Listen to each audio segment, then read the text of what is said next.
종교개혁 이후의 교회사 우리 1차 대각성 운동, 대각성 운동에 대해서 우리가 현재 우리 살펴보고 있습니다. 우리 앞서 2시간 이 말씀들을 함께 나누고 오늘은 이제 세 번째 시간인데 우리 앞에 어떤 내용들을 공부했는지를 한번 정리를 해보고 우리가 지금 어디쯤 공부하고 있는지를 우리가 알아갔으면 좋겠습니다. 우리 크게 보면 우리 로마 카톨릭 중세 로마 카톨릭이 약 1000년 동안 지속이 됩니다. 그래서 처음에는 기독교로 이렇게 올바른 기독교로 출발을 했지만 점점 혼합주의적인 이런 모습으로 바뀌고 그리고 또 말씀 중심이 아니었기 때문에 그래서 중세 로마 카톨릭이 타락할 수밖에 없었습니다. 성경의 가르침에서 벗어나게 되고 그래서 결국에는 종교 개혁이 일어날 수밖에 없었습니다. 종교 개혁은 올바른 복음으로 돌아가고 올바른 교회로 돌아가는 그런 운동이다라고 할 수 있습니다. 신앙의 개혁, 종교의 개혁, 교회의 개혁이 일어난 게 우리 종교 개혁이다라고 말할 수 있습니다. 그리고 이 종교 개혁의 그 유산을 물려받아서 정리하는 시간이 이 정통주의 시대였습니다. 그래서 종교 개혁 때는 그런 이단들과 싸우고 잘못된 가르침들과 싸우고 어떤 게 참된 진리인지를 정리할 필요가 있습니다. 그래서 그게 정통주의 시대에 와서 분명하게 우리가 로마 카톨릭과 어떤 차이가 있는지 그리고 같은 개신교 안에서도 또 이렇게 교파별로 어떤 차이점이 있는지 이런 것들을 선명하게 할 필요성이 있었습니다. 그래서 정통주의 시대 때 종교개혁의 그 유산들을 물려받아서 그것을 체계화시키고 또 깊이 있게 다듬는 작업들을 이 정통주의 시대 때 했다고 할 수 있습니다. 그래서 현재 우리가 가지고 있는 이 신학과 이 교리들이 이 종교개혁과 정통주의 시대의 유산이라고 할 수가 있습니다. 이때 이런 교리와 이런 신학이 제대로 정립되지 않았다면 우리 교회사가 아마 많은 혼란이 있고 더 많은 이단들이 득세하고 창궐했을 것입니다. 근데 이런 종교개혁과 정통주의 시대 때 이 올바른 교리와 신학을 정립을 했기 때문에 그래서 이단들이 창궐하는 것들을 이 거짓된 가르침으로 교회를 황폐화시키는 이런 일들을 막을 수 있었다라고 생각할 수 있습니다. 그러나 이제 정통주의 시대 때 이런 것들을 잘 정립했음에도 불구하고 시간이 지나면서 좀 형식화되는 측면이 있었습니다. 이 교리를 가르치고 정교하게 스콜라 그 방법론에 따라서 이런 걸 정립하다 보니까 너무 또 약간은 소모적인 논쟁, 또 형식적인 신앙, 너무 이렇게 교리 논쟁 이쪽으로 좀 많이 흐르는 측면이 또 부작용이 조금씩 나타났습니다. 그러다 보니까 정말 또 그 복음의 은혜, 또 구원의 감격, 또 열정적인 이런 신앙생활 이런 것들은 좀 식고 좀 약간 좀 형식주의에 빠지는 이런 측면들이 나타났습니다. 거기에 반작용으로 또 나타난 게 이 경건주의 운동이다. 그래서 경건주의 시대 때 다시 올바른 정통주의 시대의 교리를 기반으로 해서 참된 이 삶을 거룩한 삶, 경건과 거룩을 추구하는 이런 방향으로 신앙의 이 흐름이 형성이 되게 되었습니다. 그러니까 이거는 나쁘다기보다는 이 좋은 방향이었다, 방향을 잘 잡았다라고 이렇게 말할 수 있습니다.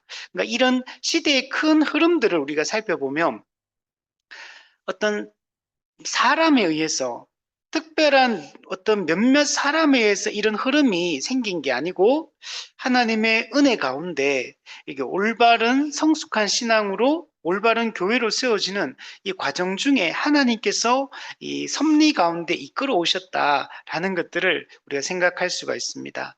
이 경건주의 시대 같은 경우는 그러니까 교리를 기반으로 하면서도 삶을 강조를 하는 겁니다. 경건과 거룩이 실제적으로 나타나는 실제적 삶을 살아가는 것에 초점을 맞추고 예수 그리스도와의 깊이 있는 살아있는 인격적 관계를 추구하면서 이 신앙생활을 했습니다. 그냥 지성적 측면에서 그냥 머리로만 하는 이런 신앙생활이 아니라 실제로 올바른 복음의 지식에 근거해서 그 지식에 순종하며 거룩하게 살아가는 삶을 추구하고 정말 성경의 가르침대로 이웃 사랑을 실천하고 거룩하게 살아가고 이런 것들을 정말 살아있는 신앙, 이런 신앙을 추구했던 시기가 경건주의였다. 경건주의는 크게 개혁파 경건주의와 루터파 경건주의가 있다고 했습니다. 개혁파 경건주의는 사실 처음부터 교리와 이 경건, 교리와 삶, 이게 처음부터 강조가 사실 됐습니다. 칼빈의 가르침부터, 칼빈은 처음부터 교리와 삶을 동시에 강조했습니다. 칭의와 성화를 처음부터 동시에 강조를 했어요. 그래서 개혁파 같은 경우는 이게 갑자기 그 정통주의 시대에 형식주의에 빠지면서 경건주의가 나타났다기보다는 처음부터 이 정통주의와 경건주의가 크게 이렇게 구분이 안 될 정도로 처음 종교개혁 시대 때부터 이런 것들이 차근차근 같이 균형 있게 강조가 되었기 때문에 그래서 큰 어떤 격렬한 어떤 변화 이런 거 없이 그러니까 쭉 자연스럽게 이런 경건주의 흐름으로 흘러왔다. 그래서 개혁파 경건주의는 이제 그런 흐름을 띄었다. 그래서 우리가 지금 추구하는 방향은 이런 개혁파 경건주의의 이 흐름을 우리가 추구를 하고 있습니다. 루터파 경건주의 같은 경우는 조금 달라요. 루터의 이제 가르침에서 이렇게 그리고 루터파 정통주의 이렇게 이어져서 루터파의 이 신학과 교리가 잘 정립이 됐어요. 그런데 루터파 같은 경우는 조금 많이 형식주의로 흐릅니다. 그래서 이 형식주의에 많이 이제 저항하고 반대하면서 약간 교리는 좀 약화시키고 루터파 정통주의와는 조금 좀 그 관계를 약화시키고 단절시키고 좀 경건의 삶으로만 좀 강조하고 추구하는 이런 흐름으로 갑니다. 개혁파는 정통주의와 경건주의가 같이 이렇게 맞물려 있고 이게 중첩돼 있다면 루터파 같은 경우는 조금 분리돼 있는 거예요. 그래서 정통주의 시대를 조금 배제하면서 경건주의 흐름으로 가려고 하는 이런 흐름으로 나아갔다. 이렇게 말할 수가 있습니다. 자, 이 경건주의가 유럽에서, 이 대륙에서 이 경건주의가 이렇게 득세할 때, 근데 미국에서는 조금 경건주의보다 조금 한 50년, 60년 늦게 미국에서는 1차 대각성 운동이 일어납니다. 그래서 미국의 1차 대각성 운동, 에드워드 목사님을 통해서 좀 주도되었던 이 1차 대각성 운동이 일어나게 되고, 그리고 조금 뒤이어서 영국에서는 영국의 대각성 운동, 영국의 대부흥 운동이 요한 웨슬레를 중심으로 일어나게 됩니다. 그래서 우리가 지난 시간에 이 1차 대각성 운동에 대한 이야기를 좀 했습니다. 자, 그래서 유럽에서 종교개혁과 경건주의 시대를 거치면서 이렇게 교리와 삶이 동시에 강조가 되고 이제 이런 또 이 분위기가 미국으로도 이렇게 건너오게 됩니다. 그래서 처음에 미국에 건너올 때만 해도 이 미국 교회는 이 청교도 신앙, 개혁파 이 정통주의와 경건주의의 기초에서 이 청교도 신앙으로 정말 교리와 실천을 동시에 강조하며 미국 교회가 잘 세워졌습니다. 미국의 그 동부 이쪽 뉴 잉글랜드 6개주 그리고 좀 확대해서 북부까지 합치면 동부 북부 합쳐서 한 13개주를 중심으로 미국이 세워지기 시작하고 또 미국 교회가 거기서 잘 출발을 해서 처음에는 이게 좀 잘 갔는데 이제 점점 갈수록 이제 거기가 이제 미국이 식민지를 막 인디언들 내쫓고 식민지화하고 땅을 넓히고 막 이런 시대였잖아요. 서부 개척 시대 막 이런 시대로 막 진입해 들어가기 때문에 그러다 보니까 이제 미국 교회가 조금 많이 형식주의에 빠지게 됩니다. 처음에 그 청교도 신앙으로 이 교회를 먼저 세웠거든요. 그러니까 와가지고 자기 집을 먼저 세운 게 아니고 교회를 먼저 세우고 그래서 그러면서 미국을 세워 나갔는데 근데 이제 시간이 지나면서 조금 점점 더 좀 세속주의에 이게 빠지게 됩니다. 이제 그러다 보니까 미국 교회가 형식주의, 세속주의 그래서 신앙이 좀 많이 멀어지고 신앙이 많이 무너지게 됩니다. 이제 이런 분위기가 있었는데 이제 이런 분위기 속에서 미국의 대각성이 일어나게 되는데 미국 같은 경우에도 우선은 조나단 에드워즈를 중심으로 1차 대각성 운동이 일어나기 전에 거기 1차 대각성 운동은 1734년 조나단 에드워즈가 목회했던 매사추세츠주의 그 노샘프턴 교회 이 교회는 원래 그 조나단 에드워즈의 외할아버지가 60년 동안 목회를 했던 그런 교회입니다. 그래서 외할아버지가 이 청교도 신앙으로 이 개혁 신앙으로 잘 가르치고 있던 그런 교회였는데 이 교회를 조나단 에드워즈가 이제 후임 목사로 들어가서 이 교회를 섬기고 있다가 1734년에 갑작스러운 게 폭발적인 회개, 폭발적인 부흥이 일어나게 됩니다. 그래서 1차 대각성 운동이 일어나게 됩니다.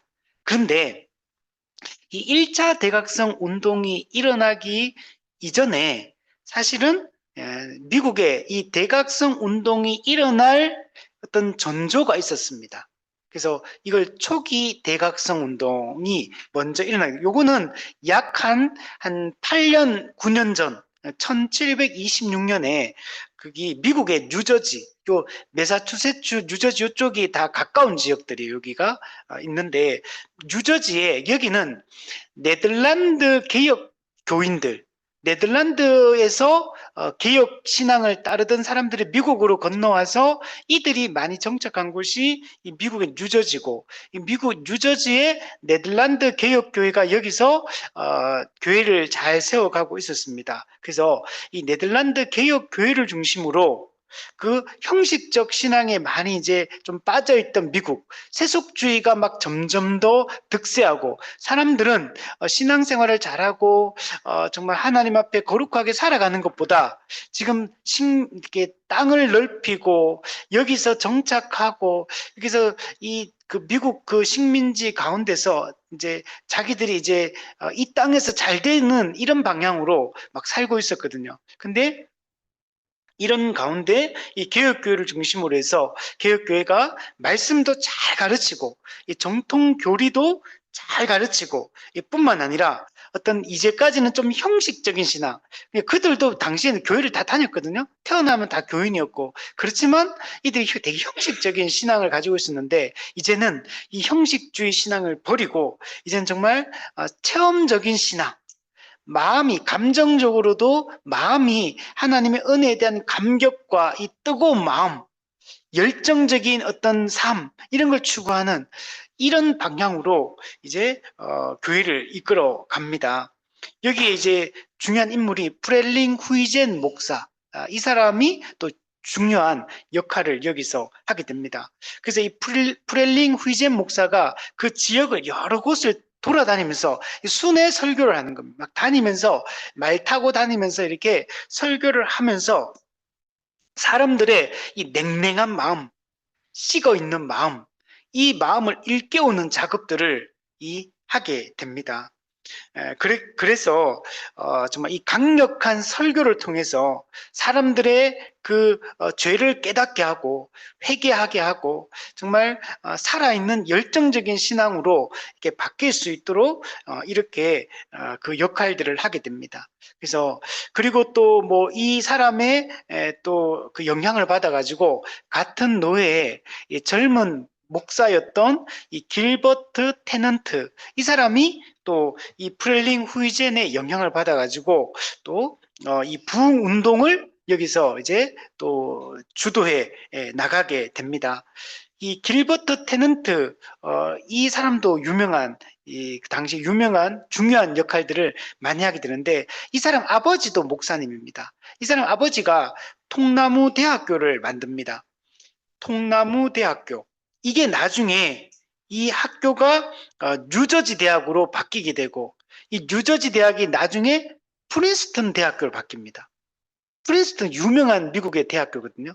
이 학교로 바뀌는데, 이게 이 길버트 테넌트 목사 아버지 목사가 이 통나무 학교를 처음에 만들어서, 처음 학생이 누구냐면 자기 아들 4명, 아들 4명을 데리고 자기 집에서 이 대학을 연 겁니다. 그래서 이 가르치고, 그래서 이제 그 후에 많은 목회자들을 이렇게 배출해서 미국 교회를 섬길 수 있도록 했습니다. 특히 당시에 교회 전체가 형식주의에 빠져 있었기 때문에 이것을 깨뜨리기 위한 이런 노력들을 많이 하고, 특히 목회자가 변화되어야 된다. 길버트 테넌트도 그래서 죽은 목사, 영적으로 죽어 있는 목사들이 너무 위험하다. 목사가 회개하고 돌이켜야 되고, 목사가 똑바로 서야지만 교회가 바르게 선다, 이런 생각들을 가졌습니다.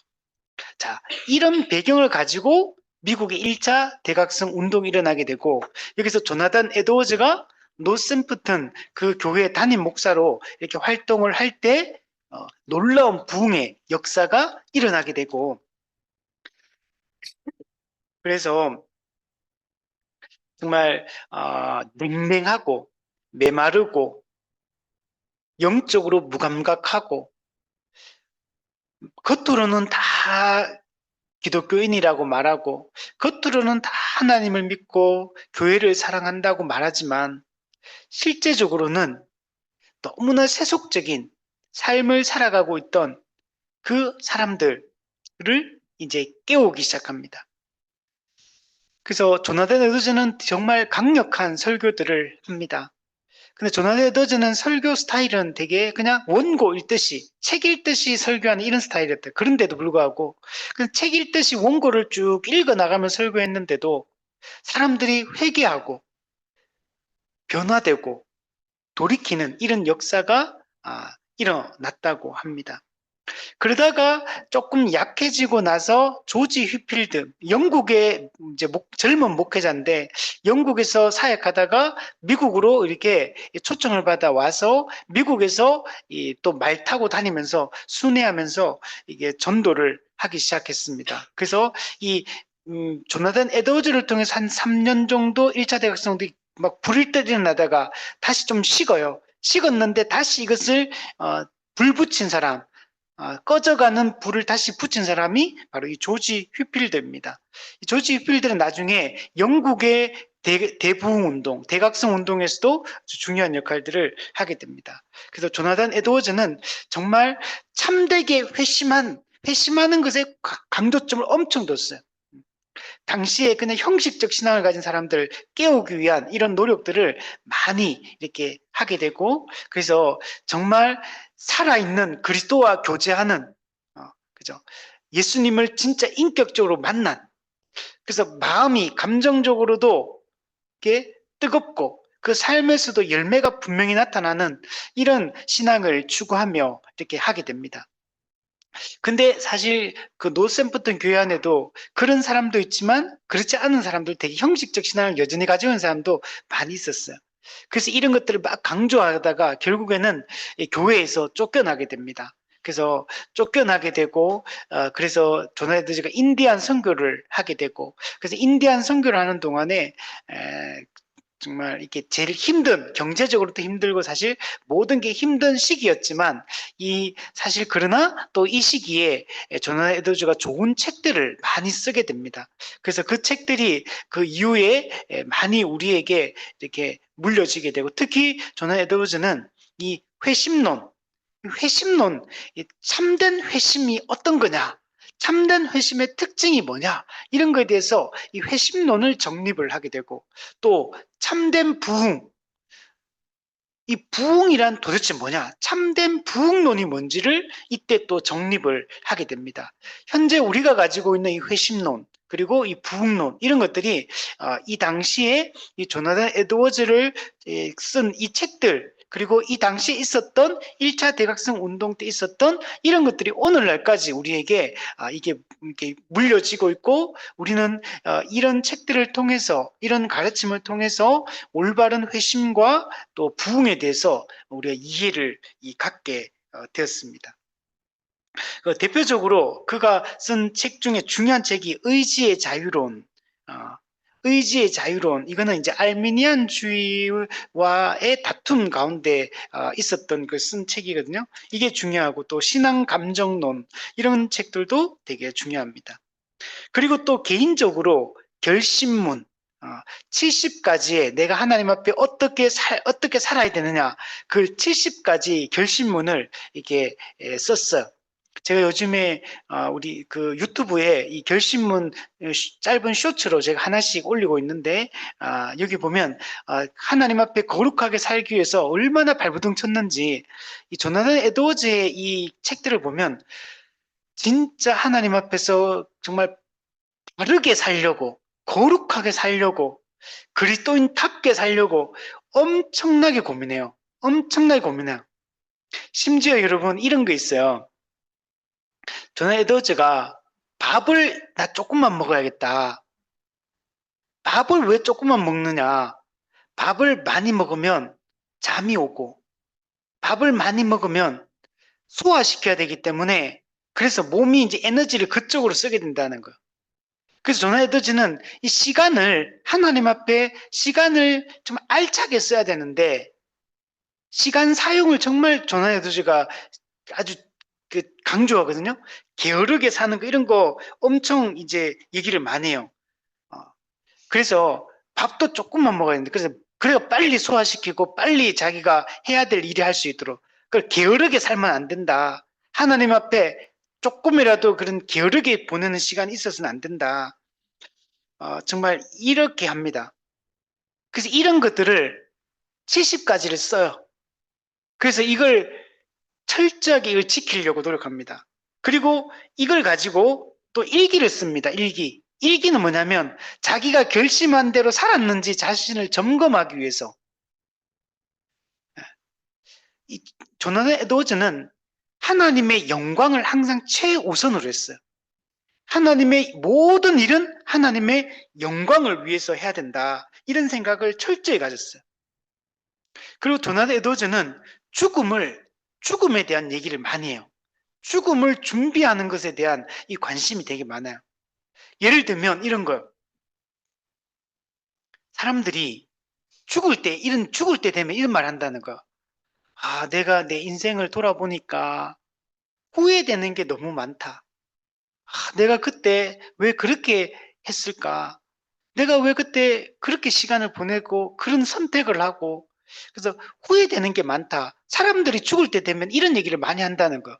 그래서 존 에드워즈는 어떻게 생각하냐면, 나는 죽을 때 후회할 일을 절대 하지 말자.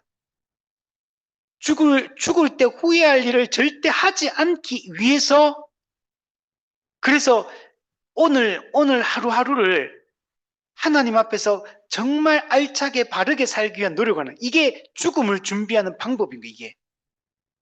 그리고 죄를 경계하는 거. 죄 짓는 걸 조나 에드워즈가 정말 극도로 경계합니다. 진짜 조금이라도 죄를 지을 상황, 환경, 이런 것들을 조심하고요.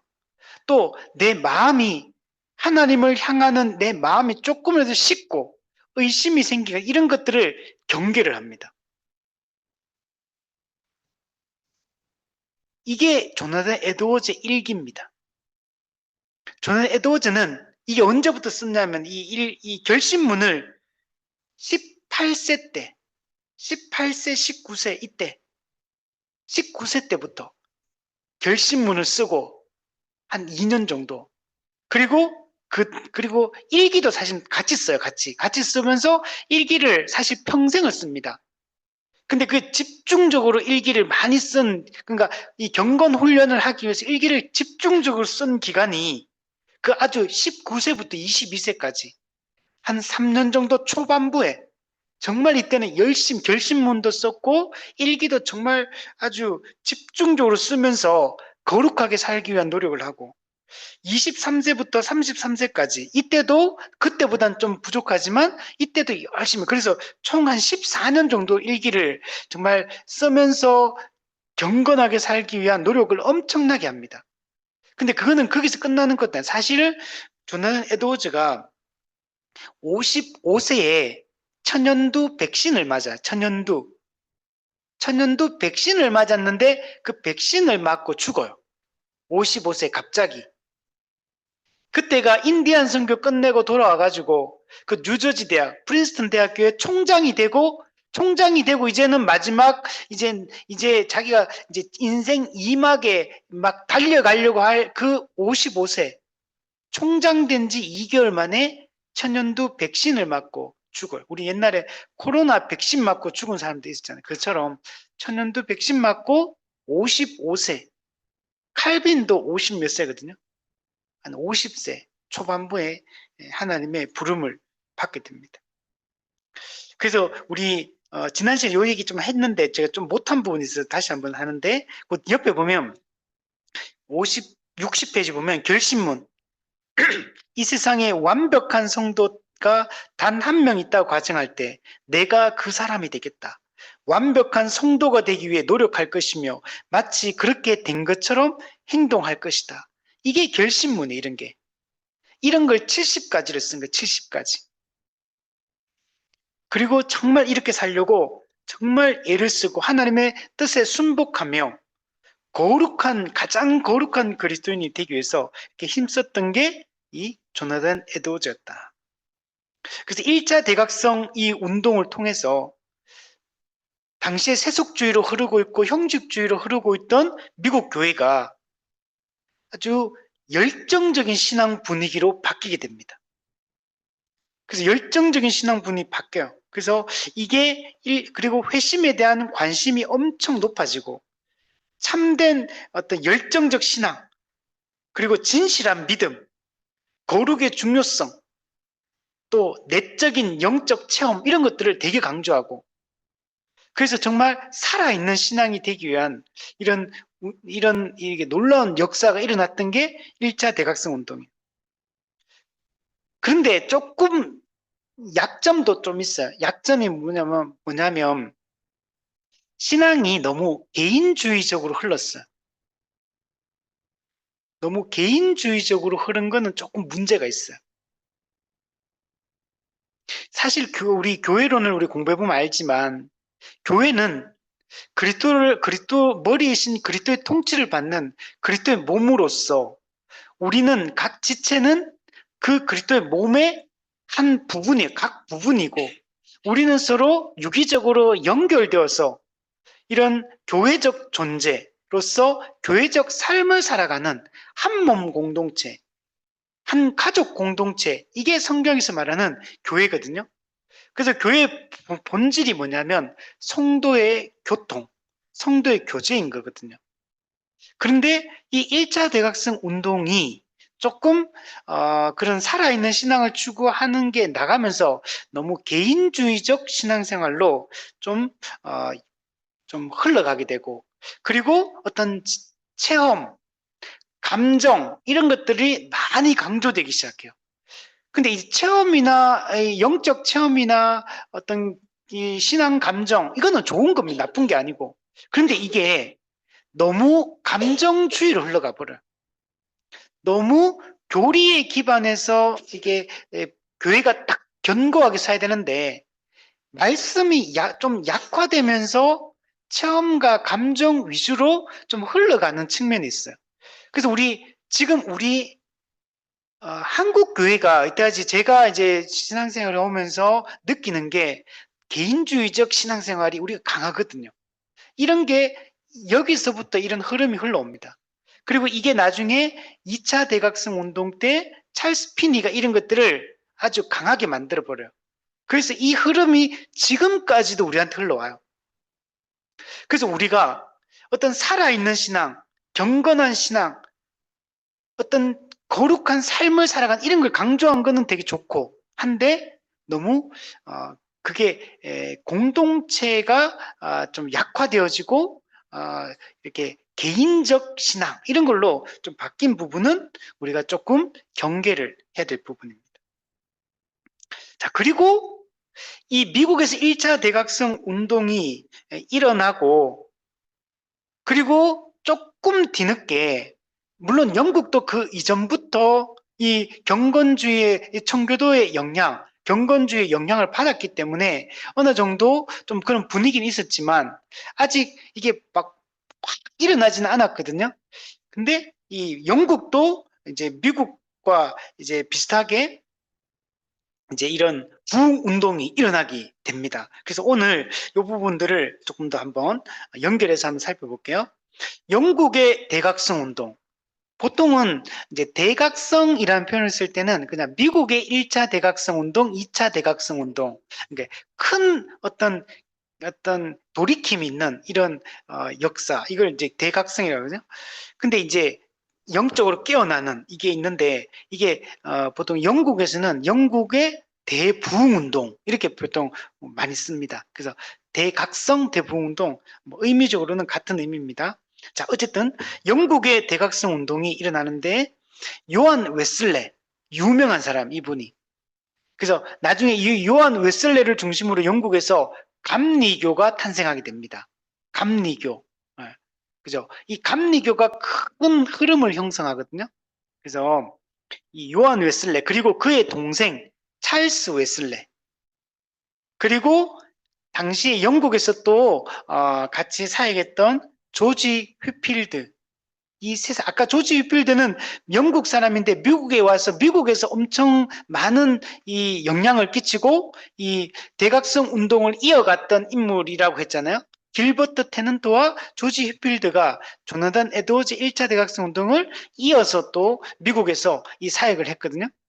근데 이 사람이 원래 영국 사람. 그래서 영국의 이 대각성 운동에도 이 조지 휘필드가 큰 영향을 미치게 됩니다. 자, 영국에서 이 대각성 운동이 일어날 때 미국 교회도 아까 전에 형식주의와 세속주의가 많이 이제 세속주의에 물들고 있는 이런 분위기였다고 했잖아요. 그러니까 이런 것들이 전부 다 어디에서 온 거냐면 합리주의에서 온 거예요. 합리주의. 합리주의, 계몽주의. 이런 사상에서 이런 흐름이 생긴 거거든요. 근데 이거는 원래 합리주의, 계몽주의는 유럽에서 이제 나온 거거든요. 그래서 이런 유럽 사회는 더더욱더 합리주의적 세계관이 지배하고 있는 이런 세상이었습니다. 그는 영국도 마찬가지예요. 그래서 당시에 영국의 이 영적 상황이 어떠냐면 종교적 합리주의가 지배했다. 여기 중요해요. 합리주의는 이성을 최고의 기준으로 삼는 거예요. 기독교는 진리가 계시로 주어진 거예요. 특별 계신 성경을 통해 진리가 주어졌어요. 그래서 과거에는 계시, 특별 계신 성경을 통해서 진리를 알고 옳고 그름을 알았는데 이제는 계시가 아니라 이성을 최고의 기준으로 삼고 이성으로 진리를 탐구하는 이게 합리주의입니다. 이 합리주의 이 영향으로 기독교에도 이 합리주의가 들어오게 되는 거예요. 그래서 기독교가 어떻게 되냐면 종교적 합리주의. 합리주의인데 종교에도 합리주의인 거예요. 기독교 합리주의가 돼버린 거야. 그러니까 이건 어떤 기독교냐면 성경에서 말하는 이런 복음적 기독교가 아니고 합리주의적 신관으로 무장된 기독교, 즉 이성으로 설명되는 기독교, 합리적으로 설명되는 기독교, 신비적이지 않은 기독교, 인간의 이성으로 설명되는 기독교, 이런 기독교를 만들고 있는 거야. 이게 당시에 영국 교회, 국교회가 걸어가고 있던 그런 흐름이었습니다. 그러다 보니까 영국에서 이신론이 등장을 합니다. 이신론도 이게 하나님을 믿습니다. 하나님을 창조주를 인정을 해요. 근데 합리주의적인 신관이 이게 합리주의적인 신관, 시계공 같은 하나님이 천지를 창조하신 것은 맞다. 그러나 하나님은 창조 이후에는 이 세상에 간섭하지 않고 개입하지 않으신다. 시계공이 시계를 만들어서 시계에 밥을 딱 주면 시계가 혼자서 자동적으로 그냥 째깍째깍째깍 간다는 거. 시계를 만드는 거는 만들었는데 그 이후에는 시계가 지 혼자 그냥 째깍째깍째깍째깍 돌아가듯이 하나님이 세상을 만들었는데 창조는 했는데 창조 이후에는 그냥 자연 법칙에 의해서 이 세상이 그냥 째깍째깍째깍 이렇게 자동적으로 운행하고 돌아간다는 거. 하나님은 이 땅에 개입하지 않는 하나님, 이 현실에 관여하지 않는 하나님. 이게 전부 다 어떤 하나님이냐면 그러면 이 세상은 어떻게 돌아갑니까? 이 자연 법칙에 의해서 사람에게 주어진 이성을 통해서 이 세상은 돌아가는 것. 이렇게 설명하는 게 이신론이에요. 이 이신론도 그러니까 합리주의에서 나온 겁니다. 그리고 또 이제 경험주의, 경험을 또 지식의 원천으로 삼는 경험, 이성, 합리, 과학 이런 것들을 강조하는 이런 시대인 겁니다. 그러니까 영국 국교회도 또 비국교회는 당시 이제 청교도들을 중심으로 세워진 교회가 있거든요. 근데 이것도 시간이 지나면서 국교회뿐만 아니라 비국교회 모두 다 영적 무기력에 빠지는 거예요. 이렇게 자꾸 설명하면 교회는 영적인 힘을 잃어버립니다. 그래서 영적 무기력에 빠지게 됩니다. 또한 영국에서 그 당시에 산업화가 시작이 돼요. 급속한 산업화. 이 급속한 산업화가 일어나다 보니까 어떤 현상이 일어나냐면 도시와 농촌의 이 빈부격차가 엄청 심해지기 시작하는 거예요.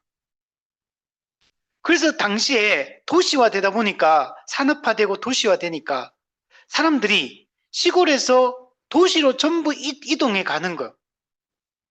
근데 그러면 시골에서 도시로 이동하면 도시에는 사람이 막 몰려가지고 하는데 그러면 일거리가 충분하냐? 충분히 잘 먹고 사느냐? 그러니까 빈부격차가 엄청 심해지고 그리고 이런 분위기 속에서 퇴폐적인 문화 이런 게 막 꼽히는 거예요. 그래서 공장 주변에 그거 갖고 막 힘들게 막 살다가 그죠? 이제는 또 이게 계속 일만 할 수 없으니까 일하다가 또 이제 주말이 되면 확 풀려가지고 그냥 아주 퇴폐적이고 자극적인 이런 방탕한 삶을 살아가는 문화가 이제 꼽히게 됩니다. 이게 당시에 영국의 여러분 상황이었습니다. 어떤 상황인지 이해가 되시죠? 그죠? 그래서 근데 이런 분위기 속에서 영적으로 살아있는 신앙을 가지고 있는 사람들도 있거든요. 정말 하나님 앞에 거룩하게 살고자 하는 이런 깨어있는 그리스도인들도 있거든요. 그래서 교회가 반성하는 거죠. 우리 이렇게 살면 안 된다. 이런 이신론적이고 합리주의적 기독교를 추구하는 또 형식적 신앙을 살아가는 이런 것에서 우리가 탈피해야 된다. 여기서 벗어나야 된다. 그래서 다양한 노력들을 합니다. 그래서 이게 이런 게 올바른 기독교가 아니다. 그래서 막 책도 쓰고 그래서 사람들의 의식을 깨우려고 하고 또 이런 우리 작은 모임, 경건단체, 우리 경건주의 운동에서 소그룹 운동이 강해졌다 그랬죠. 정말 말씀을 연구하고 함께 기도하고 정말 경건하게 살기 위해서 이렇게 모이는 이 경건 모임들, 경건 단체들 이런 것들이 많이 일어나거든요. 미국에서도 여기서도 이제 영국에서도 마찬가지였습니다. 그래서 여기 모인 사람은 다들 막 세속적이고 그냥 술 마시고 그냥 태폐적이고 그냥 방탕하게 살아가고 그냥 이 세상에서 잘 먹고 잘 살고 이 세상에서 잘 되는 거 온통 사람들 생각 이 세상에서 성공하는 거 이런 것에 막 관심을 가지는 이런 분위기 속에서도 그래서 근데 그들도 다 자기들도 또 뭐 교인이라 그러고 자기들도 하나님 믿는다 그러고 그러니까 너무나 이중적이고 외식적인 삶을 살아가는 사람이 많은 이게 교회의 분위기야. 교회 바깥은 더하고 교회 안에 있는 사람들조차도 이렇게 살아가는 근데 뭐 어떻게 이걸 뭐 어떻게 바꿀 방법이 없는 이런 분위기 속에 있었거든요. 근데 이런 분위기 속에 깨어 있는 사람들이 있거든요. 이렇게 살면 안 된다. 교회가 이렇게 하면 안 된다. 그래서 바꾸기 위한 그 노력들을 하는 겁니다. 그래서 경건주의에서 나왔던 이런 거룩한 생활, 그죠? 열정적인 신앙 이런 것들을 추구하고 그래서 이런 분위기 있었기 때문에 보면 1700년 런던에만 거의 100개의 단체들이 존재했다. 그러니까 이런 시대가 악하고 부패하고 타락해도요. 또 정말 하나님 앞에 바르게 서려고 하는 이런 사람들이 또 한쪽 귀퉁이에는 또 이런 사람들이 또 있는 거. 작지만 그죠? 이 사람들이 주류는 아니에요. 주류는 아니지만 그러나 이런 마음을 가진 하나님의 사람들이 모여서 기도하고 말씀을 배우고 가르치고 이런 노력들이 있었다는 것들을 볼 수가 있습니다. 그런데 우리 네모 박스에 보면 영국 국교회, 이 주류 세력은 국교회거든요. 영국 교회의 주류 교인들은 국교회 소속이에요. 국교회가 이 전체를 교회를 이렇게 지배하고 있거든요. 근데 영국 국교회는 이런 이 청교도 신앙으로 그리고 이런 살아있는 신앙을 추구하고 거룩하게 살려고 하는 이런 성도들의 이 발버둥을 반대해요. 이런 영적 갱신을 위한 이런 노력에 반대합니다. 그리고 영적 이런 무기력 상태에서 열정적인 헌신, 능력과 변화가 나타나는 믿음 등은 거의 부재했다. 그러니까 주류층들은 이런 밑에서부터 올라오는 이게 살아있는 사람들의 이게 곳곳에 흩어져 있는 하나님의 사람들의 이런 변화의 노력들을 그냥 무시하고 폄하하고 이렇게 하는 거. 그리고 막 그게 잘못됐다 그러고 이런 분위기 속에서 있었던 겁니다. 자, 이런 분위기 속에서 그러니까 이런 영국 교회가 이런 시대 사조가 그렇고 사회적 분위기가 그러했고 영국 교회도 그 합리주의적 기독교, 종교적 합리주의를 추구하는 이런 분위기가 주류 기독교를 형성하고 있고 그러나 그 속에서도 또 하나님의 사람들, 깨어있는 사람들이 변화되기 위해서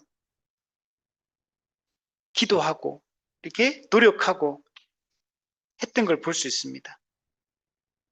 그러니까 영국의 요한 웨슬레를 통해서 이런 대각성 운동이 일어나기 전에 이런 작은 노력들이 있었던 것. 이런 노력 가운데 부흥이 여러분 일어났다는 것들을 알 수가 있습니다. 언제나 그런 것 같아요. 언제나 어떤 하나님의 이런 부흥의 역사가 일어날 때는 주류 기독교에서 어떤 뭔가 이렇게 힘 있고 돈도 있고 사람도 있고 힘도 있고 그죠? 어떤 주류에서 이런 게 일어나지가 않고 그냥 깨어있는 그냥 소수의 사람들을 중심으로 그게 퍼져나가면서 이렇게 예, 이런 갱신의 영적 갱신의 역사들이 일어나는 것들을 볼 수가 있습니다. 우리 지난 시간에 잠깐 얘기했지만 한국의 이 부흥 운동도 그렇게 시작이 됐어요.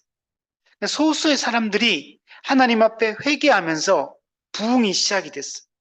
그게 점점 넓혀가면서 회개의 역사가 일어나고 하나님의 주권적인 역사의 결과로 그런 엄청난 이 변화, 엄청난 회개의 역사가 일어났던 것들을 볼 수가 있습니다.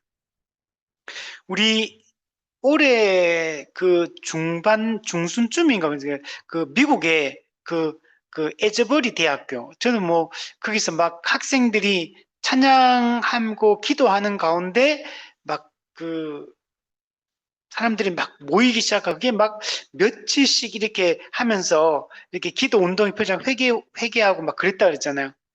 그걸 뭐 부흥이다 이렇게 말할 수 있을지는 잘 모르겠지만 근데 거기도 누가 어떤 유명한 어떤 그런 사람이 중심에서 했던 게 아니고 그냥 학생들이 그냥 기도하면서 찬양하면서 회개하면서 그냥 그게 쫙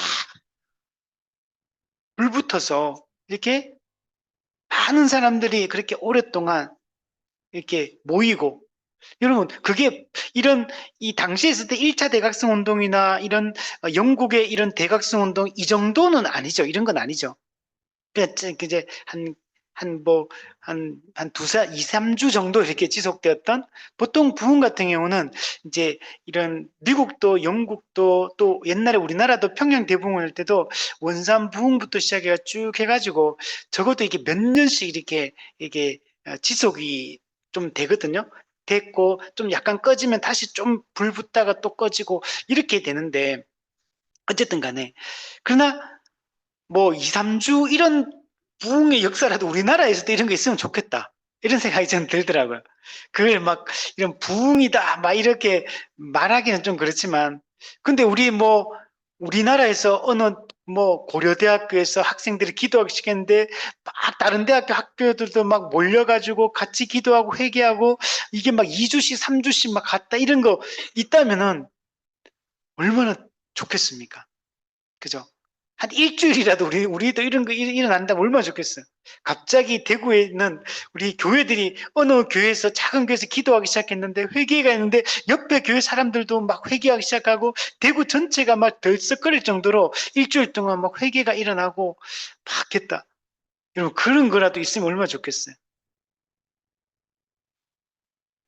근데 이 모든 이 부흥운동이 일어날 때는 이런 하나님 앞에 말씀을 듣고 회개하고 정말 죄에서 돌이키는 이런 역사와 함께 이게 또 그리고 이런 정말 우리가 생각지도 못했던 이런 사람들 어떤 작은 이런 모임들 이런 마음들이 모이면서 이런 부흥이 일어나는 것들을 볼 수가 있습니다.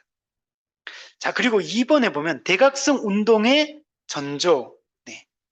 이제 조금 더 영국의 대각성 운동이 일어나게 된 이 전조가 있는데 영국은 이제 우리가 알듯이 이렇게 뭐 잉글랜드, 아일랜드, 스코틀랜드 뭐 이렇게 좀 섬이 나눠져 있잖아요. 이렇게 나눠져 있는데 어, 영국의 이 요한 웨슬레를 통한 이 대각성 운동이 일어나기 이전에 먼저 스코틀랜드에서 이 부흥의 전조, 대각성의 전조가 먼저 있습니다. 그리고 이게 있고 나서 요한 웨슬레, 찰스 웨슬레, 또 조지 휘필드를 중심으로 영국 전체가 이렇게 부흥 운동이 이렇게 일어나게 되는 것을 볼 수가 있습니다. 먼저 스코틀랜드에 두 형제가 있었습니다. 에베네셀 어스킨, 그다음 랄프 어스킨. 이 두 형제가 이 사람이 장로교 이게 신자입니다. 이 사람들이 이 스코틀랜드 교회 개혁 운동의 선구자라고 이야기할 수 있어요. 이 두 형제가 이 개혁 정신을 가졌어요. 이 당시에 스코틀랜드 국교회는 아주 형식적 신앙에 빠져 있었거든요. 그리고 국교회 같은 경우는 이 국가가 교회를 주관합니다. 정교가 분리가 안 돼요. 영국 국교회 자체가 교회 수장은 국왕이다. 이렇게 말하면서 수장령을 선포하면 영국 국교회가 생겼기 때문에 이 스코틀랜드 국교회도 마찬가지예요. 그래서 이 스코틀랜드 국교회 주류 교회는 개혁 정신에서 많이 멀어져 있었어요. 그리고 정치적 간섭을 많이 받았어요. 교회가 정치적 간섭을 많이 받고 신앙적 열정도 정말 식어 있고 이런 분위기 속에 있었습니다. 그래서 이 에벤헤셀 어스킨과 랄프 어스킨 이 두 형제는 이 국교의 관행에 반대합니다. 이 스코틀랜드 국교의 이런 영적 부패 이런 거에 반대하면서 스코틀랜드 분리교회를 설립하게 됩니다. 스코틀랜드 분리교회, 그러니까 스코틀랜드 국교회로부터 분리시키는 거예요, 교회를. 그래서 정말 개혁 정신앙으로 무장한 참된 교회를 세우려고 노력을 합니다. 이들이 스코틀랜드 장로교회 중심을 차지하고 있습니다. 이들은 올바른 사람들, 이 올바른 청교도 신앙으로 무장된 이 개혁파 정통주의 신학에 입각한 이런 올바른 생각을 가진 사람들이에요. 그래서 이들은 성경의 권위를 강조합니다. 하나님의 은혜를 강조합니다. 우리의 구원은 십자가 그리스도의 공로 때문에 우리가 은혜로 구원받았다. 이를 강조해요. 그리고 믿음의 중요성, 율법의 행위가 아니라 믿음으로 우리가 의롭다함을 받고 믿음으로 우리가 살아간다. 그래서 믿음을 강조를 합니다. 그래서 이들이 이 두 형제가 설교를 할 때 밑에 보시면 몰려든 청중이 너무 많아서 야외에서 설교했다. 원래는 그냥 교회 안에서 이렇게 설교하는 건데 사람들이 막 몰려오니까 자리가 없는 겁니다. 그래서 그 교회 바깥에서 그래서 넓은 공터에서 이렇게 설교를 하면서 스코틀랜드 교회를 깨우는 이 작업들을 했습니다. 오늘날 교회는 우리가 너무 텅텅 비어 있어요, 우리는. 이제 우리 교회는 개척교회인데도 텅텅 비어 사람이 없어. 큰 교회도 교회는 너무 커가지고 또 텅텅 비어 있어. 이게 오늘날 우리죠. 그 요즘에는 부흥회나 이런 사경회 이런 걸 교회가 부흥 집회 이런 거 1년에 한 번씩 두 번씩 이렇게 뭐 큰 교회들은 부흥 집회 이런 거 하잖아요. 저도 예전에 이제 부교육자 때 이렇게 사역을 하면 막 누구 교수님 뭐 유명한 뭐 큰 교회 목사님 이런 막 불러가지고 막 간정자 막 이렇게 연예인도 부르고 막 했는데 제가 부교육자 지금부터 10년 전이 10년 15년 전 뭐 20년 전 근데 제가 부교육자 생활할 때도 그때도 이미 이런 부흥회를 하면 본교회 성도들도 그 참여를 별로 안 했어요. 이미 제가 그때 사역할 때만 해도 성도들의 뭐 많이 오면 뭐 한 7, 80%이 정도 오면은 그나마 많이 오는 거였어요. 물론 이제 또 아주 큰 교회들은 또 뭐 외부에서도 오고 하겠지만 근데 보통 뭐 어느 정도 중소형 교회들은 본교회 교인들도 100% 참석을 하지 않는 이제 이런 게 분위기가 되었고, 지금은 더 그렇겠죠. 지금은 더 말씀을 사모하지 않는. 그 예전에 제가 청년 때 이렇게 어릴 때 하면, 예를 들면 뭐 주암산 기도 이런 거 하면, 뭐 이렇게 철야 기도 이런 거 하면 막 그 밑에서부터 그 산까지 그 새벽 막 밤부터 해가 새벽 3시, 4시까지 집회를 했잖아요. 그래도 거기서 막 대구에 있는 사람들 그 길 올라가 가지고 걸어서 올라가고 차 타고 올라가면 그 본당 안에 막 앙대상 뒤에까지 막 사람들 앉아가 기도하고 막 그 바깥에 창문 바깥에서도 막 사람이 많을 때는 막 서서 막 안에 쳐다보면서 하고 막 그랬었죠. 그리고 막 대구에 이런, 대구도 옛날에, 그죠? 한 2, 30년 전만 해도 막 이렇게 막 금요철야 이런 거 하면, 금요기도회 이런 거 하면 많이 막 교회들마다 많이 모여서 이렇게 했는데 지금은 이제 모이지 않는. 옛날에는 부흥회 이런 거 하면 옆에 교회 성도들도 다른 교회 성도들도 막 몰려와가지고 어느 교회에서 부흥회 한다 그러면 주변 교회들이 딱 사람들 막 와가지고 자리가 크득하고 이렇잖아요. 근데 지금은 이렇게 해도 본교회 성도들도 많이 참석하지 않는 이런 시대가 우리가 된 겁니다. 근데 이 스코틀랜드 에서 이 두 형제가 이렇게 이 복음을 전하고 하나님 앞에서 거룩한 삶을 이렇게 선포하고 이렇게 할 때 사람들이 엄청나게 몰려와요. 우리 지난주에도 봤듯이 조지 휘필드가 미국에서 순회사에 갈 때 그 뉴 잉글랜드 6개 주를 다 돌아다니고 또 13개 주를 막 돌아다니 말 타고 돌아다니면서 정말 수만 킬로를 막 다녔던 수만 킬로를. 그런데 가는 곳마다 그 야외 설교를 이렇게 하고 건물 안에서도 하고 이렇게 하는데 사람들이 그렇게 막 몰려가지고 막 그 미국 영화 이런 데 보면 이 설교 이렇게 보면 막 사람들 몰려가 그 불러서 가지고 막 말씀 듣고 이랬던 거. 이러면서 형식적 신앙으로 흘러가기도 했지만 영국 교회가 또 이 한편에서는 또 정말 이런 은혜를 구하고 거룩한 열정을 가지고 경건의 열망을 가지고 이렇게 말씀을 전하고 이런 경건의 모임들을 통해 기도하고 회개하고 이런 곳에는 또 이런 것들이 또 일어났던 거예요. 우리 예수님 시대도 마찬가지죠. 그런 종교, 그런 형식주의자들, 바리새인과 사두개인 같은 사람들도 그 주류, 그들이 성전 제사를 주관하고 또 율법 선생으로서 바리새인들이 그걸 다 주관하고 그렇게 했지만 그러나 또 올바른 말씀이 선포되는 예수님이 말씀하신 수많은 무리가 몰려들고 사도 바울이 복음을 전할 때 사람들이 몰려들고 이렇게 하는 것처럼 또 어느 한쪽 구석에서는 살아있는 복음이 선포되는 곳에는 사람들이 모인다는 걸 볼 수가 있습니다. 그는 오늘날에도 마찬가지 같아요.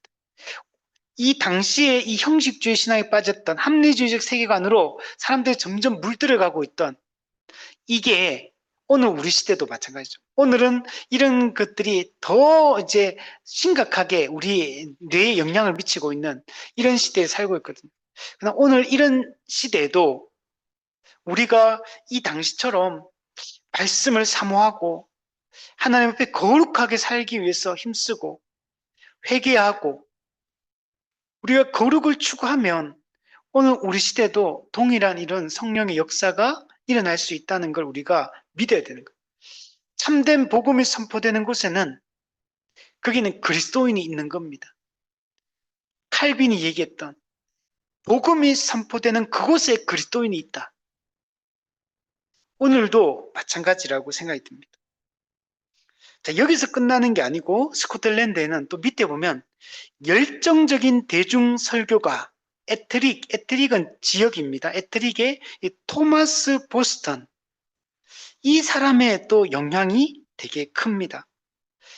스코틀랜드 교회가 개혁되고 스코틀랜드 교회의 대각성의 이런 분위기가 형성됨에 있어서 이 토마스 보스턴의 역할도 아주 중요합니다. 이 토마스 보스턴은 이 스코틀랜드 장로교 목사요 또 신학자입니다. 이 토마스 보스턴은 정통 개혁주의 신앙으로 딱 무장된 사람이요. 개혁파 정통주의 신학의 대표적 인물이 이 토마스 보스턴이다. 그래서 이 스코틀랜드 교회가 올바른 이 신학적 엄격성, 이 올바른 이 교리적 엄격성 속에서 그리고 플러스 경건하고 열정적인 이 신앙과 삶을 추구를 했던 게 이 토마스 보스턴입니다. 우리가 경건주의 시대 때도 그렇고 지금 이 대각성 운동 때도 우리가 보면 반복적으로 등장하는 게 있죠. 우리가 가야 될 길이 어딘가 명확하게 보여져요. 정통주의 위에 경건주의가 서야 되는 거예요. 교리 위에 거룩한 삶을 추구해야 돼요. 교리와 경건이 같이 가야 돼요. 우리 성경의 에베소서 표현하면 진리와 사랑이 같이 가야 돼요. 이럴 때 참된 교회가 될 수 있어요. 교리가 약해도 교회가 무너지고요. 거룩이 약해도 거룩한 삶이 약해도 교회는 무너집니다. 우리는 정통주의와 경건주의 이 두 시대를 다 붙잡아야 돼요. 교리와 실천, 교리와 삶을 우리는 다 붙들 때 올바른 교회가 될 수 있습니다. 현재 우리 한국 교회는 교리가 매우 약합니다. 교리가 약해지면 어떤 결과가 나면 삶이 약해져요. 정통주의에 기반하지 않은 경건주의는 신비주의로 흐르고 감정주의, 주관주의로 흘러요. 이게 한국 교회도 지금 그런 현상이 매우 심하거든요. 그러면은 올바른 기독교에서 많이 멀어지게 됩니다. 우리는 개혁파 이 경건주의를 따라야 돼요. 이 교리의 기반 위에 경건을 추구해야지만 올바르게 갈 수 있습니다.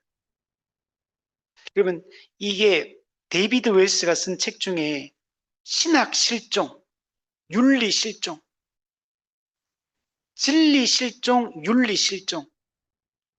그러면 교리가 무너지면 삶도 무너지는 거예요. 거룩한 삶은 교리로부터 나오는 거예요. 올바른 복음이 선포되고 올바른 교리로 무장될 때 사람들이 바르게 살아갈 수가 있게 되는 겁니다. 이 토마스 보스턴도 스코틀랜드 교회 안에서 이런 교회를 지향하면서 달려갑니다. 당시 스코틀랜드 국교회는 정말 영적으로 부패했거든요. 정치적인 간섭 아래 교회가 아주 세속주의로 흐르고 있는 이런 교회적 분위기 속에서 이런 토마스 보스턴 같은 이런 사람들이 정말 올바른 가르침 위에서 이 거룩한 삶을 추구하는 열정적 신앙을 강조하는 이런 가르침을 통해서 교회가 깨어나기 시작합니다. 토마스 보스턴이 쓴 유명한 책이 있는데 인간 본성의 사중 상태, 이 책이 되게 중요합니다. 토마스 보스턴은 성경의 가르침의 핵심적인 이 가르침을 요약을 한 거예요. 근데 그걸 인간 상태에 빗대어서 설명합니다. 이거는 제가 지난번에 우리 다른 교리문답 공부할 때 제가 이 얘기를 이제 했었는데 인간의 사중 상태. 토마스 보스턴도 이 책을 통해서 인간은 사중 상태에 있다. 무죄 상태, 타락하기 전 무죄의 상태, 그 다음에 타락한 상태, 그리고 예수님을 통한 은혜의 상태, 그리고 우리가 완성된 하나님 나라에 들어가는 영광의 상태. 그래서 무죄 상태, 타락 상태, 은혜 상태, 영광 상태, 이 네 가지를 토마스 보스턴이 이게 신학의 정수다. 이게 성경의 가르침의 본질이다. 이 이야기를 합니다. 그래서 이 토마스 보스턴은 정말 성경이 가르치는 핵심적인 가르침이 뭐냐를 엄청 강조를 많이 합니다. 토마스 보스턴은 하나님의 주권과 은혜를 엄청 강조합니다. 우리 칼빈도 이 하나님의 절대 주권과 은혜를 강조하거든요. 또 전적 타락, 그리고 구원의 필요성, 이걸 강조합니다. 이거 우리도 강조하는 거거든요. 그러니까 우리가 지금 이 강조하는 것들이 다 우리 믿음의 선배들의 이 가르침을 우리가 물려받아서 이런 가르침을 좀 하는 거예요. 근데 모든 교회가 이렇게 강조하진 않습니다. 그래서 우리가 올바른 교리가 중요하다는 이유가 여기 있는 거예요. 또 토마스 포스트는 실천적 신학. 예. 근데 신학이 그냥 이론적이고 그냥 방에서 그냥 이런 서재에서만 하는 게 아니라 삶에서 실천하는 신학이 돼요. 그래서 경건 생활을 강조합니다. 그래서 말씀을 바르게 알고 신학의 정수를 아는 것, 신학의 본질을 아는 것, 이걸 강조하고 이걸 열심히 가르치면서도 경건하게 살아갈 것을 강조를 합니다. 또한 토마스 포스트는 언약 신학을 강조합니다. 구약과 신약 모두를 구속사적 관점으로 해석하고 이해해야 된다. 이 언약 사상을 강조합니다. 또한 성경의 권위를 강조합니다. 성경이 유일한 최종적인 권위라는 걸 강조합니다. 그래서 말씀의 중요성을 알기 때문에 토마스 포스트는 우리의 모든 교회 사역은 설교 중심 사역이어야 된다. 말씀을 하나님의 진리를 선포하고 가르치는 이 설교 중심 사역, 이것이 교회가 가야 될 길이다라고 얘기합니다. 맞습니다. 설교가 정말 중요해요. 교회의 공적 설교가 이게 가장 중요한 가르침의 순간이에요. 그래서 교회의 모든 사역 중에 한 가지만 해야 된다면 설교를 해야 됩니다. 설교가 교회 사역의 가장 중요한 사역이에요. 또 이 토마스 포스트는 스코틀랜드 국교회가 이 왜곡된 방향으로 갔기 때문에 이걸 반대하고 이 장로교의 전통을 지킬 걸 강조합니다. 이 장로교는 청교도 이 신앙, 개혁파 이 정통 신앙을 말하는 거거든요. 그래서 이 장로교 전통을 지킬 걸 강조합니다. 스코틀랜드는 유명한 종교개혁자가 있었죠. 존 낙스. 칼빈에게 제네바 아카데미에서 칼빈에게 가르침 받고 이 스코틀랜드로 돌아가서 스코틀랜드 종교개혁을 주도했던 이 존 낙스. 이 존 낙스에 의해서 스코틀랜드 장로교가 세워지게 되었습니다. 그러니까 이 토마스 포스턴의 이 역할이 스코틀랜드 교회 안에서 아주 중요한 역할을 했다는 것들을 알 수가 있습니다. 자, 그리고 우리 밑에 보면 이 열정적인 대중 설교가였던 이 토마스 포스턴은 그 에드워드 피셔가 쓴 근대 신학의 정수라는 책이 있어요. 에드워드 피셔는 이 사람은 평신도입니다. 그건 일반 목회자가 아니에요. 근데 이 사람이 근대 신학의 정수라는 책을 썼어요. 대단하죠. 그냥 한 명의 성도인데 신학의 정수라는 말이 영어로 보면 옆에 보면 메로우라는 게 정수라는, 그러니까 핵심, 본질이라는 뜻. 신학의 핵심, 신학의 본질, 신학의 정수. 즉, 이 말은 성경의 가르침의 본질, 핵심이 뭐냐? 그걸 기록한 게 이 근대 신학의 정수입니다. 이거는 청교도들의 가르침을 모아놓은 책이에요. 근데 이 책을 원래 에드워드 피시가 썼는데 토마스 이 보스턴이 어느 날 친구 집에 놀러 갔는데 친구 집에 이 에드워드 피시가 쓴 근대 신학의 정수 이 책이 있었던 거야. 그래가지고 이 토마스 보스턴이 에드워드 피시의 근대 신학의 정수를 읽고 너무 은혜를 받은 거. 자기가 원래 생각과 가르치던 그 청교도들의 핵심적인 가르침이 여기 다 딱 똘똘 이렇게 하나를 탁 모아놓은 거예요. 이렇게. 이게 에드워드 피시 책이거든요. 그래서 이 책을 읽고 우연히 발견해. 그 친구 집에 갔다가 우연히 이 책을 보게 되고, 그래서 거기서 여기서 이 책은 왜 이렇게 좋은 책이 이렇게 있느냐. 그래서 이 책을 다시 재출간하자. 이 책을 많이 찍어내서 만들어서 널리 알리자, 이 책을. 그래서 재출간을 하게 됩니다. 그래서 이 책이 재출간되면서 큰 논쟁이 일어납니다. 이게 논쟁이 일어나게 됩니다. 그게 이 메로우 논쟁. 메로우가 아까 말했죠. 신학의 정수, 본질, 핵심. 성경의 가르침의 핵심이 뭐냐에 대한 논쟁이 일어난 이걸 메로우 논쟁이라고 합니다.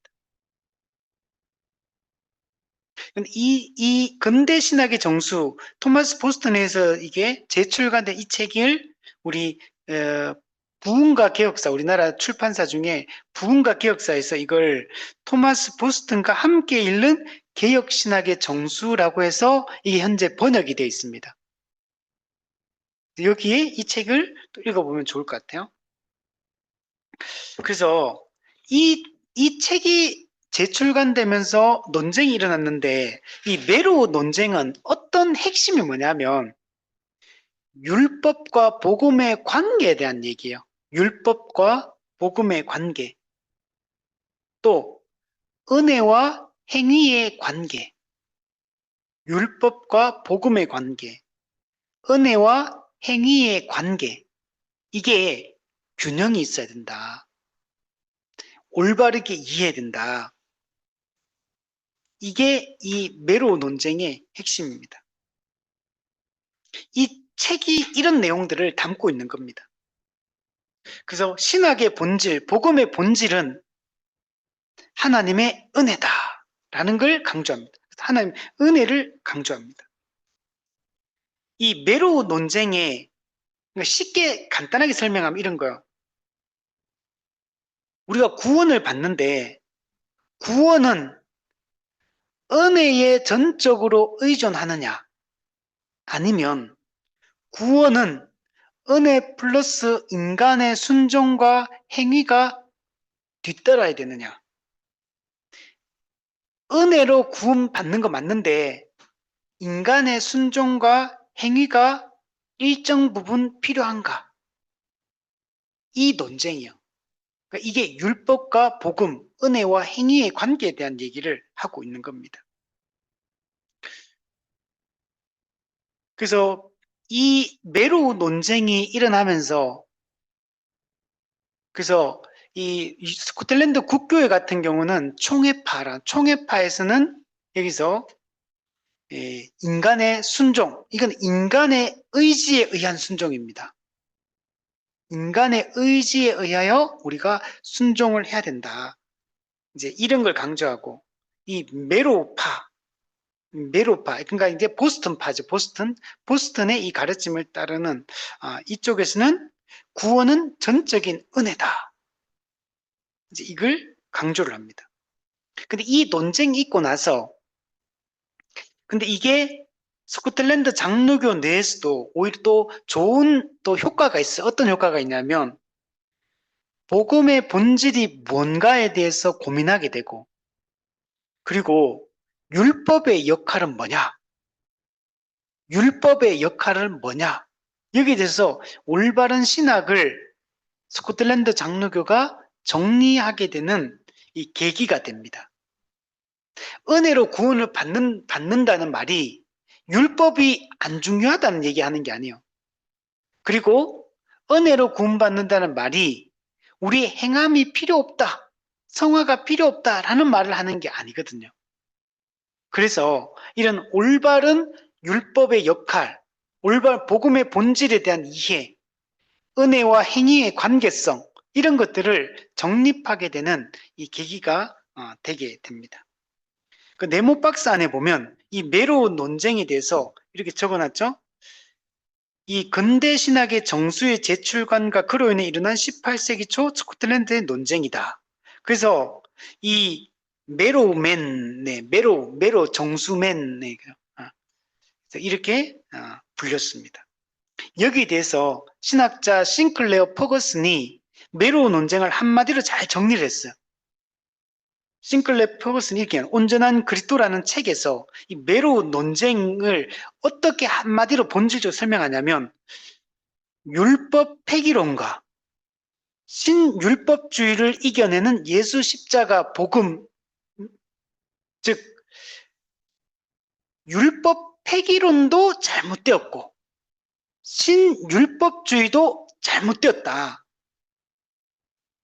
이 근대 신학의 정수, 이 메로 논쟁을 통해서 우리가 붙들어야 될 것은 올바른 예수 십자가 복음이다.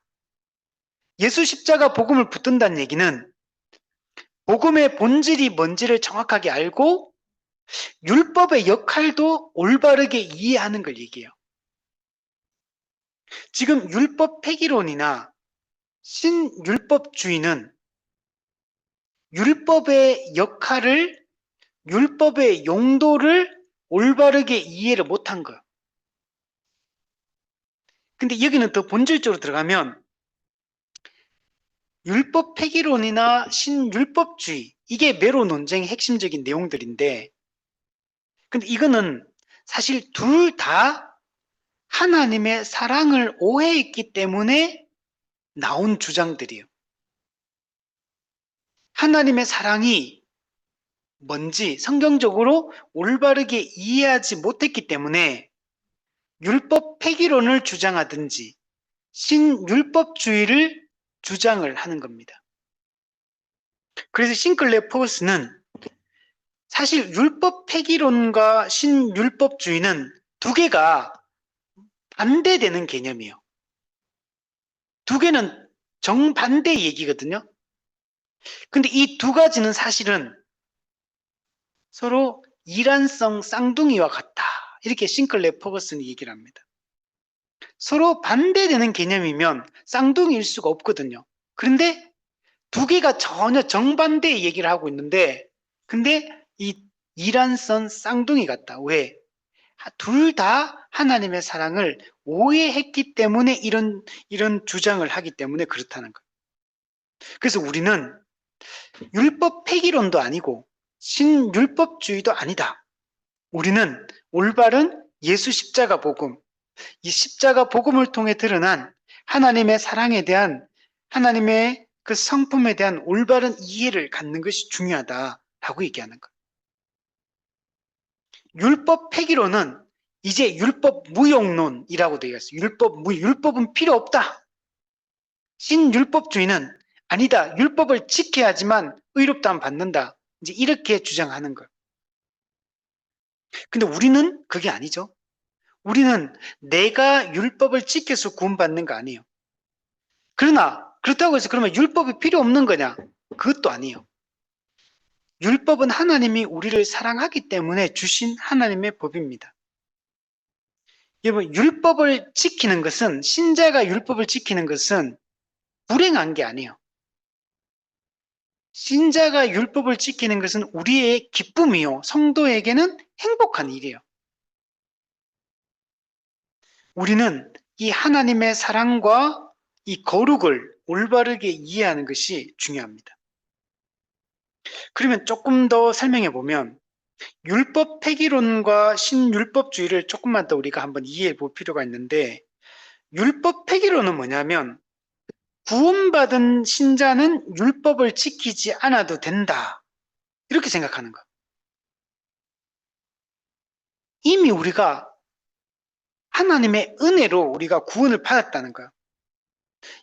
그럼 이런 걸 왜 강조하냐면 그 이전에 로마 가톨릭이 사람의 행위를 강조했기 때문에, 율법주의를 강조했기 때문에, 그래서 구원에 있어서 은혜로 구원받는 거지 인간의 행위로 구원받는 게 아니다라는 얘기를, 이걸 세게 강조하다 보니까 이제 율법을 이제 구원받은 이후에는 복음이 온 이후에는, 믿음이 온 이후에는 이제 더 이상 율법은 필요 없다. 율법을 지키지 않아도 된다. 이렇게까지 나가버린 거예요. 율법주의를 반대하기 위해서 강조하다 보니까 이게 다른 극단으로 넘어가 버린 겁니다. 여러분, 은혜로 우리가 구원받았다. 그리스도의 십자가 공로로 우리가 구원받았다는 말이 성도가 이제는 율법을 안 지켜도 된다라는 말을 하는 게 여러분 아닙니다. 우리 성경에 보면 갈라디아 1장 31절인가? 지금 구절을 안 쓰는데 하여튼 갈라디아 말씀 보면 율법이 하나님의 약속들과 반대되는 것이냐? 그럴 수 없느니라. 사람들이 율법과 복음이 반대된다고 생각하는 거예요. 율법과 하나님의 약속이 반대되냐? 반대되는 게 아니다. 율법은 약속을 성취하는 거예요. 약속이 율법을 성취하는 거지 이게 반대되는 게 아니에요. 즉 율법이 오면 복음이 왔기 때문에 율법은 필요 없는 거냐? 아니라는 거예요. 야고보서 2장 22절에도 믿음이 행함과 함께 일하고 행함으로 믿음이 온전하게 되었느니라. 믿음이 왔다고 그럼 행함은 없어도 되냐? 그게 아니라는 거예요. 참된 믿음은 행함으로 함께 가야 된다는 거예요. 마태복음 5장 20절도 보면 너희 의가 서기관과 바리새인보다 더 낫지 못하면 결코 천국에 들어가지 못하리라. 예.